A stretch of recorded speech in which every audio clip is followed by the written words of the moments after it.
Students अक्सर ये सवाल करते हैं कि मैम टैरो क्या है और ये कैसे काम करता है, तो आज बात करते हैं इसी बारे में। देखिए, टैरो काम कैसे करता है इसको समझने के लिए हमको पहले टैरो की हिस्ट्री जानना बहुत ज़रूरी है कि इसकी शुरुआत कहाँ से हुई। देखिए, टैरो की शुरुआत आप जब सर्च करोगे तो ज़्यादातर आपको यही मिलेगा कि इटली से हुई। लेकिन इटली में भी टैरो को ना एज प्लेइंग कार्ड्स यूज़ किया जाता था, खेला जाता था बेसिकली इनके साथ। इनसे कुछ हम प्रेडिक्शन कर सकते हैं या फिर हम फ्यूचर फॉर्च्यून टेलिंग की तरह ये यूज़ हो सकता है। ये काम सबसे पहले रोमा पीपल ने किया था, जिन्हें जिप्सीज भी कहते हैं, पर ये नाम वो सुनना ज़्यादा पसंद नहीं करते। उनको लगा था, वो क्रिस्टल बॉल गेजिंग के साथ ना इसको साथ में मिला लेते थे और रीडिंग्स करते थे, प्रेडिक्शंस देते थे, फॉर्च्यून टेलिंग बेसिकली वो करते थे। रोमा पीपल के ऊपर भी एक बहुत ही इंटरेस्टिंग बात है, ये लोग और कोई नहीं है, हमारे ही इंडिया में सिंध से और पंजाब से, राजस्थान से जो लोग गए थे ट्रैवल करते करते, काफ़ी हद तक वही थे। आप ये चेक कर सकते हैं, गूगल पे आपको ये इन्फॉर्मेशन मिल जाएगी। बट नंबर जो क्वांटिटी तो लिमिटेड ही थी, बहुत ही मुट्ठी भर लोग थे वो। बाद में एक गोल्डन डॉन सोसाइटी बनी अर्ली 90s में, जिसमें काफ़ी बड़े बड़े दिग्गज थे ऑकल्ट फील्ड से रिलेटेड, जिन्होंने इसके ऊपर काम किया, अध्ययन किया और एक स्वरूप दिया टैरो को, उसका अपना, उसको एक स्ट्रक्चर दिया।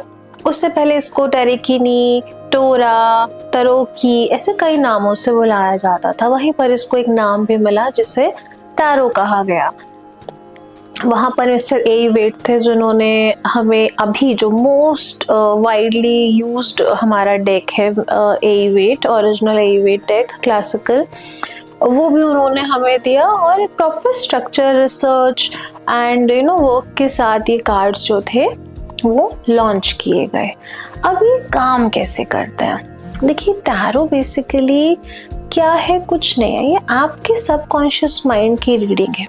जब भी कोई टैरो रीडर आपकी टैरो रीडिंग करता है तो उनके पास कोई एक्स्ट्रा इन्फॉर्मेशन नहीं है।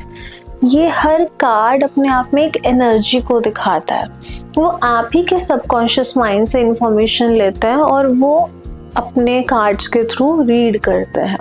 तो बहुत ही ब्यूटीफुल मिश्रण है ये 78 कार्ड्स अलग अलग एनर्जीज का, एंड दर्शाते हैं इंसान के खुद के अपने ही माइंडसेट को, क्लाइंट के अपने माइंडसेट को हम कार्ड्स के थ्रू पढ़ते हैं। रीड कैसे करना है वो एक दूसरी बात है। रीड करने का तरीका थोड़ा सा मैं आपको बता देती हूँ।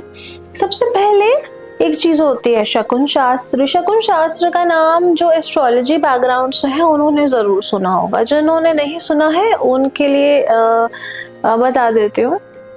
जो भी नेचर की लैंग्वेज है, जिससे नेचर हमको बताती है कि क्या होने वाला है, अच्छा बुरा, इससे ये बातें आपने अक्सर सुनी होगी ना कि बिल्ली रास्ता काट गई तो क्या होगा, और बच्चे रो रहे हैं तो क्या होगा, बारात जा रहे हैं तो क्या होगा। ये अपने आप में एक पूरा शास्त्र है और पहले के लोग इसको बहुत इस्तेमाल भी करते थे। मैं बल्कि एक एक्सपीरियंस भी शेयर करती हूँ। मैं अपनी क्लास में एक बार शेयर कर रही थी कि जब हम एस्ट्रोलॉजी पढ़ते हैं तो कैसे हमें बताया जाता है कि हम बादलों की शेप से, उनके रंगों से, पंछियों की चहचहाहट से, हवा के रुख से बता सकते हैं कि आने वाले 6 महीने में बारिश कैसे होगी। ये बताते हुए वन ऑफ माई स्टूडेंट जो कि फार्मर थे, वो फार्मिंग बैकग्राउंड से आते थे, किसान थे, उन्होंने बताया कि उनके गांव में आज भी ये तरीका इस्तेमाल किया जाता है। बहुत खुशी भी हुई मुझे जानकर, और ये भी कंफर्म हो गया कि हम ये बातें सिर्फ पढ़ नहीं रहे हैं, ये सब कुछ हमारे देश की धरोहर है और इस्तेमाल की जाती थी। और वही चीज़ों का ख्याल जब आप रीडिंग दे रहे हो तो आसपास माहौल में किस तरह के साउंड्स हैं, कैसी घटनाएं हो रही हैं, एक तो वो चीज़ के ऊपर आपको ध्यान देना होता है। उसके बाद आ जाते हैं कार्ड्स में। हर कार्ड पे एक नंबर बना होता है, उस नंबर का एक अपना मीनिंग होता है और वो जो कि हम अपने कोर्सेज में पढ़ाते हैं। हर नंबर की एक वाइब्रेशन है। नंबर्स है क्या, रिप्रेजेंटेटिव ऑफ प्लैनेट्स ही तो हैं, तो वो हम पढ़ाते हैं। उसके बाद हम पढ़ाते हैं आपको हर कलर का मतलब। तो आप कार्ड में आने वाले रंगों को भी देखते हैं और उसके मतलब को समझते हैं, और फिर हम दोनों को नंबर एंड कलर को कंबाइन करके फिर उस पिक्चर की तरफ आप जाते हो कि उस पिक्चर में क्या बना हुआ है, और उस कहानी को, हर पिक्चर एक कहानी लिए है ना अपने अंदर समेटे हुए, उस कहानी को हम समझते हैं, उसकी साइकोलॉजी को हम समझते हैं। तीनों का एक खूबसूरत कॉम्बिनेशन बनता है और उसके बाद हम उसमें ऐड करते हैं अपनी intuition. Intuition is very very important. अब ऐसा मैं नहीं कहूँगी कि अगर आपकी इंट्यूशन बहुत पुअर है तो आप टैरो रीडिंग सीख नहीं सकते, सीख सकते हैं, लेकिन साथ साथ, और ये हर टैरो रीडर के लिए, चाहे आपकी इंट्यूशन स्ट्रॉन्ग है या नहीं है, अपने स्पिरिचुअल अपलिफ्टमेंट पे, अपने सेल्फ अपलिफ्टमेंट पे काम करते रहना होता है। जो इस एस्पेक्ट को पकड़ लेते हैं ना, और जो इस एस्पेक्ट पे काम कर लेते हैं, वो बहुत अच्छे टैरो रीडर्स बनते हैं।